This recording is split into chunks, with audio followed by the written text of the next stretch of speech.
Originally, my mum came to England to study. She left me and my oldest sister with my gran.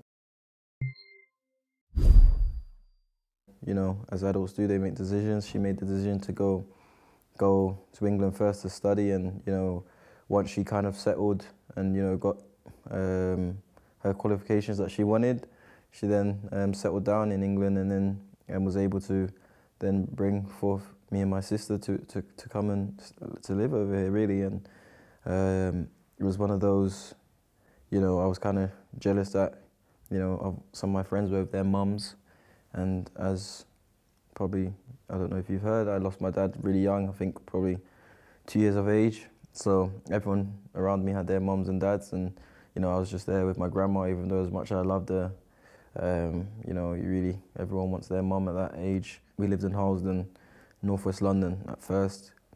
We then got a house in Wembley where I spent majority of my childhood. And you know, I was probably a naughty kid in school, a really naughty kid in school. I'd never really liked to listen to anyone apart from my mum, so I got my ideas buckled up when I then met with this guy called Clive Ellington, who then became my school mentor and, you know, made me see much more to life. You know, he brought me places with a lot of the other kids that he was mentoring. You know, we'd go on trips, and he just sat me down one day, and as he probably did with every single one of the other boys and girls that was there, he said, "What do you enjoy doing? You know, what is your love? What do you see yourself doing?" And for him to ask me that, I just said, "Oh no, I really like football. I love playing it. I love, you know, scoring goals." And he laughed and he said, "Oh, lucky enough, we've got a Sunday League team. You know, how about you come around next week?" Then I went there, and you know, it was amazing, because first time I ever got into a football team, and first time I've ever really got into something that, you know, got me disciplined. You know, I had to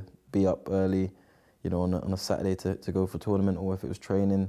So it was something that really installed discipline into me again, and really, you know, fell in love with football from minute one. From I started playing these games, I wanted to do it every day. You know, I didn't really want to hear about school. I just wanted to play football every minute, football, to the point where, you know, my mum can see that that's what I really liked, and she started to help me out to get my football boots and little things like that, and played in a few tournaments, and then I got scouted by a few teams. And you know, obviously when you see the big teams like Arsenal, Fulham, I'm like, okay, yeah, I need to go to Arsenal because it's the biggest team. And I remember having a conversation with my mum and saying, you know, and she was talking to me and she was saying, "Look, I love you and everything, but I don't feel you should go to Arsenal." And I was saying, like, why is this?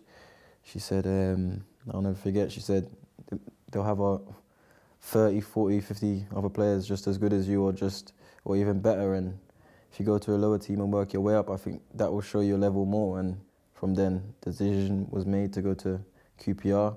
And exactly what she said was really true, because I look back at it now and look at all the teams like Arsenal, Chelsea, the amount of amazing talent that comes through there. And from that small thought that she had was amazing, because it worked in our favour. And you know, I felt like it was the right place for me at QPR, and the way I developed as a young player and the attention they gave me was amazing.